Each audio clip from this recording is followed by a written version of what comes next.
Chester Hasbrook Frisbee, author of Mary Backstage, Noble Wife. How long has it been since you've been writing that wonderful continued daily story?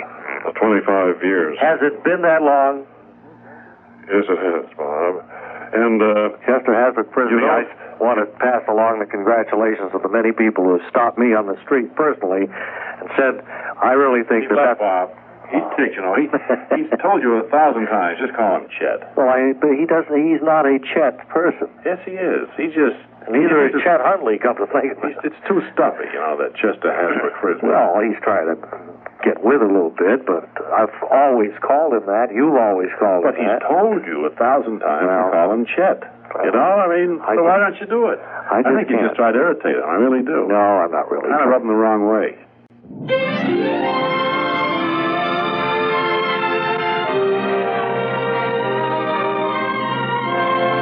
Next, Mary Backstage, Noble Wife, the story of America's favorite family of the Footlights and of their fight for security and happiness against the concrete heart of Broadway.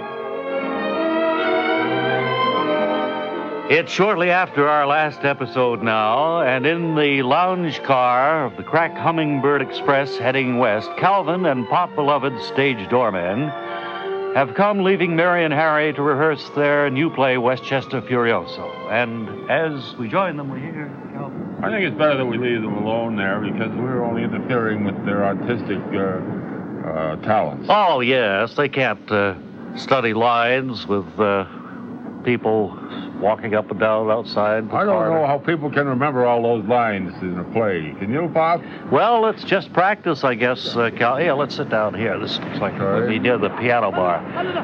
I think that... there's the train buff again.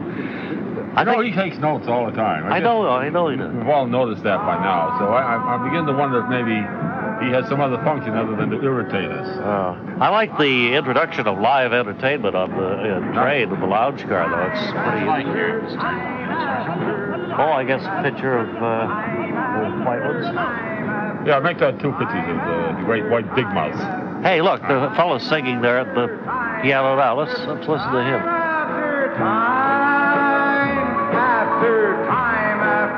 Time after time. Kind of catchy, isn't it? Yeah. Time after time after time after time after time. They're easy lyrics to remember. Just time after time, it's all he's singing about. Time after time after time after Time. You know, I just looked at his notes over his shoulder. Yes? He has written there that G. Marlowe not on train. That would be Greg. Right. Young playwright secretly in love with Mary. Now, my question is this. Why would he write that down on a piece of paper? For what purpose would it serve? You know, I've got a question in my mind. Why would he have any interest at all in Greg Marlowe? Well, that's just what I said. Oh, I knew. I heard it someplace. Exactly what I said. Sometimes you get my goat. You suppose he's some kind of a... Wait a minute. Do you suppose he's some kind of a secret agent of some kind? A detective or something who's been following Greg? Well, let me put it this way. That thought has been racking around in my brain for a couple of days. He's obviously acting like a kook to throw us off, to fool us. I think his mission is diabolical. Well, I wouldn't go as far as to say diabolical, Calvin. I would go as far as to say diabolical, Calvin, but certainly is something mysterious about it. Something that maybe we should tell Mary and Harry about. Here's your pictures. Oh, thank you.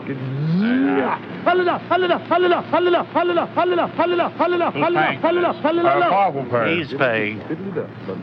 Who's paying?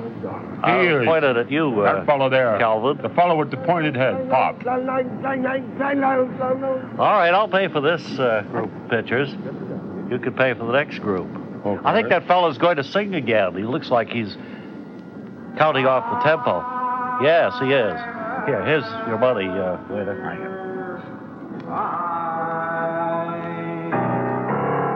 Time look, I'm going to take my picture back. I can't stand this. I'll see you, Pop. Yeah, it's better back there at the Martha Washington than it is here in the lounge car. Time after time.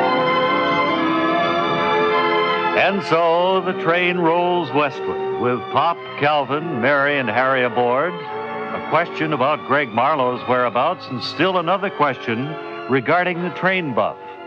Be sure and join us on Monday when we'll hear Mary say, "Did you notice the man singing time after time had a tape recorder under his tie?" That's in the next exciting episode of Mary Backstage, Noble Wife. Word Carr speaking. And now here he is, Mr. Ralph Flinger. Mr. I know where they are. He's seated right next to me. So let's start the proceedings right off by asking Mr. Flinger if he knows where Spencer Groover, the man who invented the wallet, where he is today. Well, Ray, many people are under the mistaken impression that Spencer Groover invented the wallet. He didn't. It was invented by a man named Samuel Porfill, who happened to mention his idea to Groover, and Porfill now works as head buffer in a tannery in Jamestown, New York. Groover is a millionaire and lives in his own department store. For goodness sake.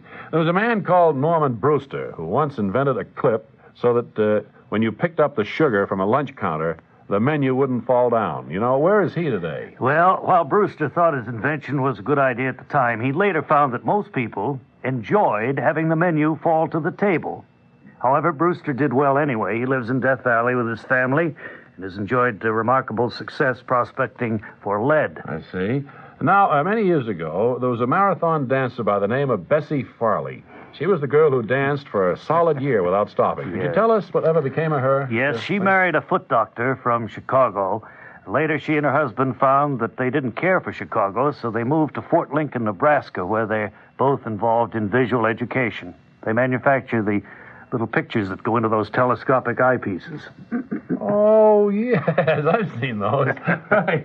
Well, thank you, Mr. Flinger. We have so much business to do. Will you stay by, and we'll ask you some more questions in just a little bit. Be very happy to. So much fun to talk to Mr. I Know Where They Are, Ralph Flinger.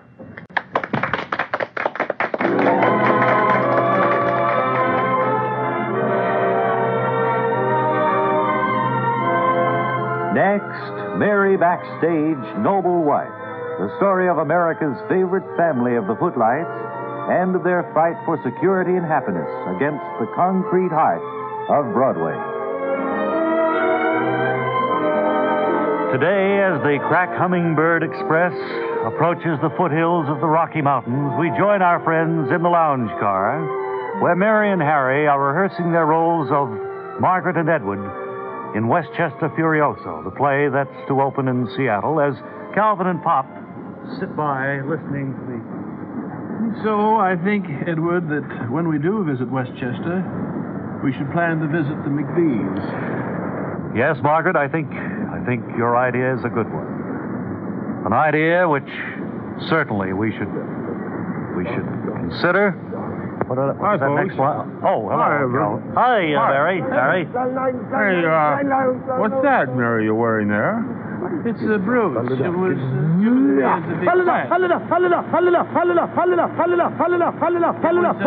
Oh, be quiet. It was bequested to me as a bequest. That was from her bequesting grandmother. Yes. It certainly is beautiful. Look how that simulated gold shines in the light here in the foothills of the Rocky Mountains as we roll westward. And notice this clasp. You cannot open this accidentally. It looks like a safety clasp that wouldn't come loose and lose that beautiful brooch. I'll never lose this brooch, not with that clasp. And look at the imitation leatherette right around the edge of this. Isn't it just beautiful? The shape of it itself connotes good luck, I guess, of some sort. Yes, it's supposed to bring the wearer good luck, I was told. It always brought good luck to my bequesting grandmother, who bequeathed it to me as a bequest. When she died? Yes. Mary wears it every day. Wouldn't be without it. No, I've never noticed it before. It certainly good luck, like they say, Mary? Yes. It has always brought me good luck, I think. I'll bet every one of your lady friends who sees that, Mary, expresses great interest in getting one for themselves. Just this morning, I had a person come up to me in the dining car and ask me about it. She thought it was so attractive, she wanted that maybe she could right away and get one like it. A complete stranger it was, too. Yes. Didn't even know Mary or me. What'd you tell her? That she could I get told one? her that, no, that you can't right away. Oh, it would be far too expensive to even try and duplicate such a beautiful brooch. I wonder if maybe someday our listeners might be able to have a brooch like it. Mary, I think that's completely out of the question. Oh, that would be a pipe dream. No, Yeah, they you could just not have have to anything that good. Consider yourself lucky that you've got the one and only of that lucky imitation brooch.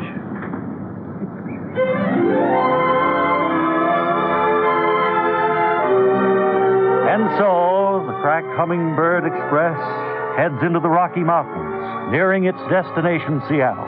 You'll want to be here tomorrow when we'll hear Calvin Hoogovan say, Oh, I wish our friends in the audience could have a brooch like that. that's tomorrow in the next exciting episode of Mary Backstage, Noble Wife. Word Carr speaking. This week we took our roving microphone to Napoleon, Ohio, to speak with the shop foreman of the Great Lakes Paperclip Factory, Mr. Hudley Pierce. And I think our live remote is ready. If you hear me, Artie, come in, please, in Napoleon. This is Artie Schermerhorn in Napoleon, Ohio. I've spent several days here with Mr. Hudley Pierce, shop foreman of the Great Lakes Paperclip Factory here in Napoleon. And Hudley, I was amazed to find that such a big plant is devoted to the production of such a small item as the paperclip. Well, actually, there are much larger paperclip factories than ours, Artie. We're really one of the little fellas in the industry. Well, I assume that you have more than just that one building. I was also surprised that there's no machinery in there at all. No, we don't have any machinery. We just buy wire and long strips, and then our workers cut the strips into shorter pieces and bend them into paper clips. Well, now, if all of this work is done by hand, I imagine you have to get a pretty good price for your product.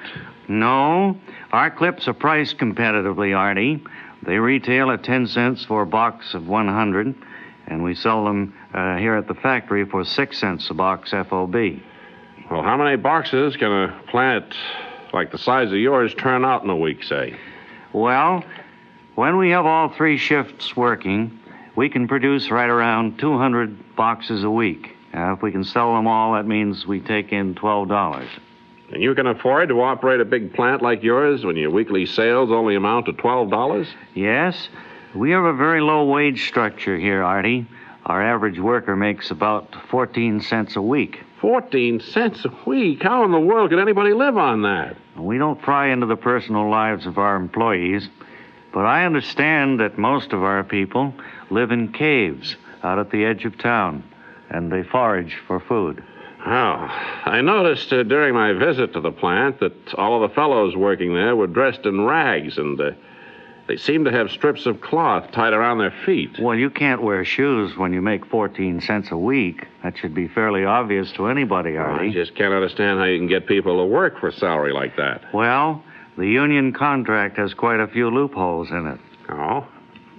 For example, it doesn't mention wages at all. That's a big loophole. But it does have a clause that makes a worker subject to prosecution if he tries to quit. Well, I imagine the union will have that changed the first chance it gets. No. Fortunately for our firm, it's a 99-year contract, and it still has almost 86 years yet to run. I see. Well, it certainly has been interesting to chat with you, Mr. Pierce, and I want to thank you for letting me go through your factory last week. It was a pleasure to have you here, Artie. This is Artie Schermerhorn returning you now to New York and Radio New York with Bob and Ray. You've decided you like the Bob and Ray show best, is that correct? Yes, I'm sorry. First, let me say you've never met me before. I met you just about... Yeah, I know, just minutes 2.5 minutes ago. Right, and you've received nothing for this. No, I haven't received any money or anything. Now, you told me that between the 2 programs, Bob and Ray and the other one... Yes, sir. You like this one, Bob and Ray, the best. Would you tell me why? Yes. Since listening to the Bob and Ray show, I've lost 3 inches around my waistline. And I feel great without that sluggish morning after feeling. Thank you, sir.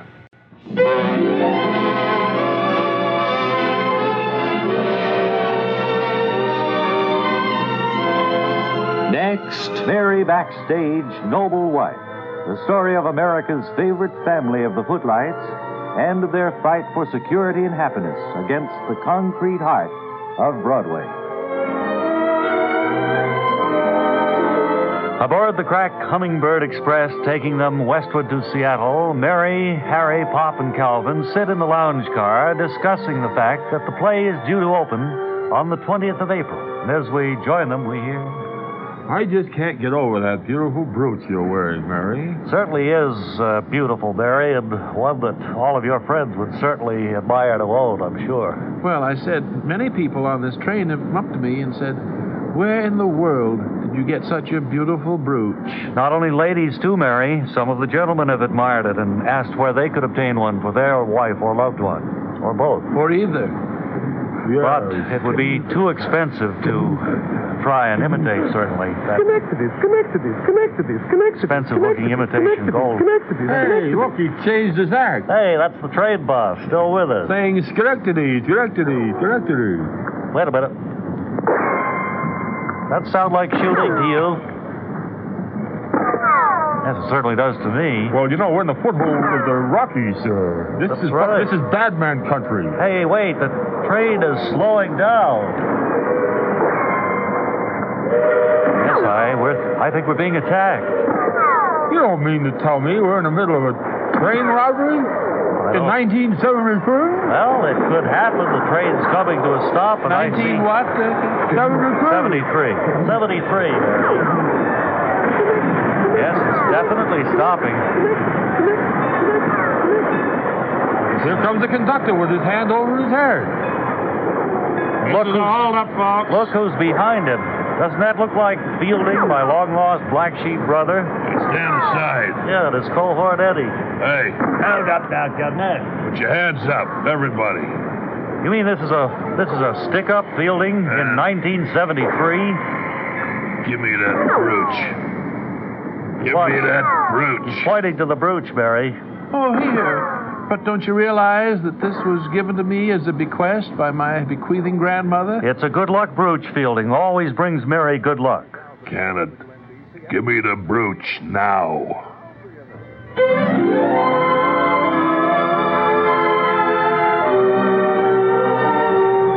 Well, here is a surprising turn of events. The train has been captured by Harry's long-lost black sheep brother, Fielding, and he demands Mary's brooch. Be sure and join us tomorrow when we'll hear Mary say, I don't care. Shoot. I won't give it to you. in the next exciting episode of Mary Backstage, Noble Wife. Word Carr speaking.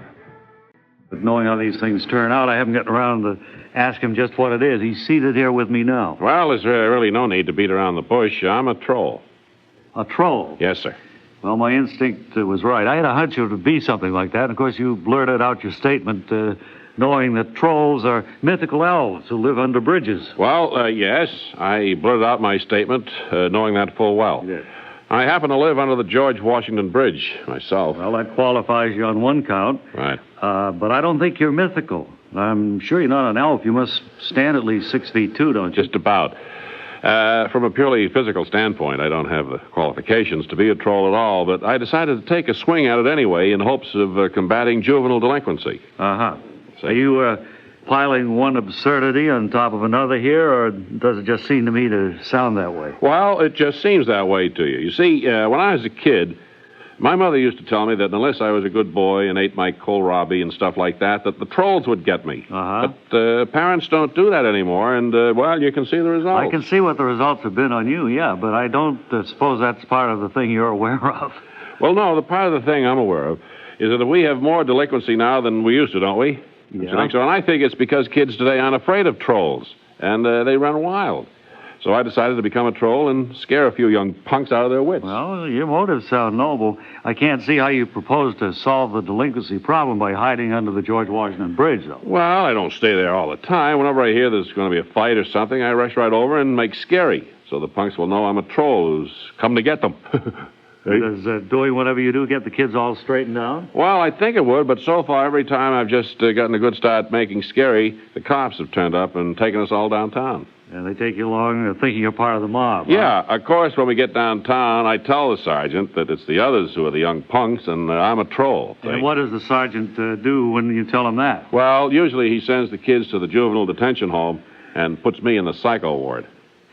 Well, I can see how the average desk sergeant might handle the thing that way. Once you get to the psycho ward, I suppose you're able to explain the misunderstanding to the nice people over there? Well, ordinarily, I'm explaining my way out of the whole mess pretty good, up to, but not including the point where they ask for my home address to put on my release paper, see? And when I tell them that I live under the George Washington Bridge, well, their attitude about the whole thing seems to change for some reason. Well, no. Well, that wouldn't be the best address to give if you were trying to establish your sanity, you know. Well, that's the way I've got to figure, too. So next time, I'm going to play it safe and give them a phony address. I'm going to tell them I live under the Whitestone Bridge. Well, that's using your head. And Thank best you. of luck to you in your efforts to scare the wits out of the younger generation. Yeah. You've scared us a little bit, I'll tell you that.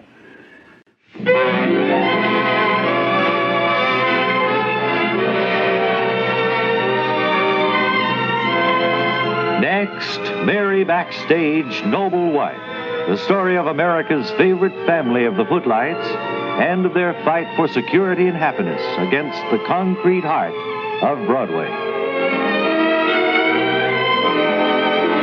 As we left our friends yesterday, Harry's long-lost black sheep brother Fielding and his cohorts had just held up the crack Hummingbird Express in the foothills of the Rockies, and Fielding was demanding Mary's good luck brooch. Now, moments later, we hear... No, you'll have to shoot me. I will not give you this brooch. That's one of Mary's dearest possessions, Fielding. All right. If that's the way you want it. You're not, Fielding. Take this. Are you hurt, Fielding? They got me. That train buff took a shot at you. You got me in the shoulder. Come on, let's get out of here. For a minute, I thought I was shot. Wow, I thought he was shooting at you, Barry. Thanks very much, sir. Hey, come on, let's get out of here. Right, come on, let's go. He's not as crazy as I thought he was. You okay, Barry? Well, that was a close call. Is it still here? Yes, it's still around your neck and still as beautiful as ever, Mary. I want to thank that. Where did he go? He ran back into the next car for some reason. He'll be back, though, if I know him. He is such a mysterious person. Here, all across the country, he's been going hum, or Schenectady, and yet, when we needed him, he was right there. When the chips were down, he proved his mettle, all right. But why does he act so hard? Crazy like. I don't know. Here he comes again. I'd like to thank you for saving my wife. Thank you. Oh, he's gone on ahead into the next car. Well, the train's rolling. We're heading west again. Gang, you hear the train was held up? Yes. Didn't you see Fielding, Calvin? No, I'm down in the club car. I just heard about it now. Well, he was on, and that train buff took a shot at him, and he jumped off the train again. The train buff took a shot at Schenectady? No, at Fielding. Oh, at Fielding? Yes. Oh. Prevented him from stealing Mary's good luck brooch, the one she wears all the time, the one that brings her good luck, and the one that all her friends would like to have a copy of. Well, her friends would love to have it now. Now you can see how lucky that brooch is. Certainly saved your life that time, Mary. Yes, I think because I was wearing it. It saved my life.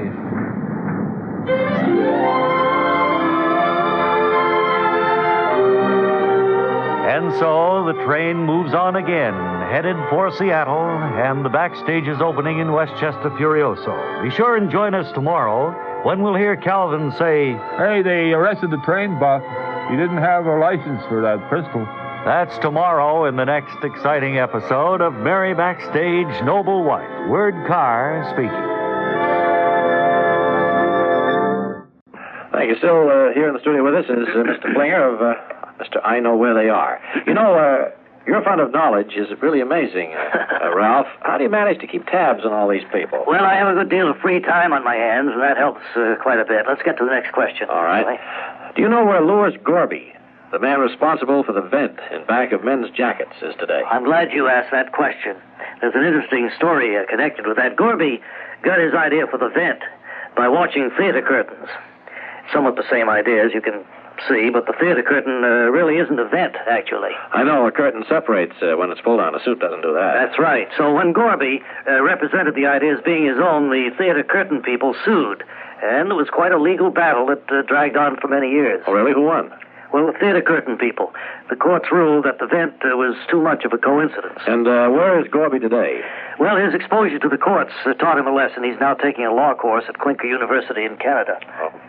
Anybody else you'd like to know about? Let's see, I think the year was correct me if I'm wrong, 1933. 33, when yes. Peter Mildew went over the Niagara Falls in a barrel. Do you know where he is today? Not precisely, but every effort is being made to find him. I mean, he's still missing after all these years? And they're still searching? All right, and for the last, where is he? Tell me, whatever became of Harley Stutz, the famous polo player? Well, that's a difficult one, Ray, because Stutz moves around quite a bit. He's an international playboy these days, and that keeps him hopping. However, I met him 3 years ago at the gaming tables at Monte Carlo, where he's having a run of bad luck. He'd lost $6 million and was in a rather bad mood. I can understand. So when I asked him where he was going, he hit me with his lucky mallet. So you don't know where he is then today at all? Well, he married Greta Snow, a rich heiress from Iceland, but I doubt that he's living there. Stutz still likes to get in an occasional chukker of polo, and I imagine he'd find controlling a horse on some of those slippery Icelandic polo fields a bit of a problem. No, I'm sorry, I can't do any better than that. Well, you did very well today, and we want to thank you for coming Pleasure by. to be here. We know you have such a busy schedule. No, I don't really. Thank you, Mr. No. You know where they are. Ralph, was it Flinger? Yes. Flinger. You did a fine job. And be with us again, will you, next week, possibly? When one of your friends might be located, and you could tell us all about it? I'll try to make it, Ray. Very good. You really provided us with some interesting facts about people we had forgotten about. Right, you always do. Just a reminder that we'll be back again tomorrow with more of the features that we've been serving up the last few days. Yes. So, until then, have a good evening, and until tomorrow, this is Ray Goulding reminding you to write if you get work. Bob Elliott reminding you to hang by your thumbs, and this is WOR New York.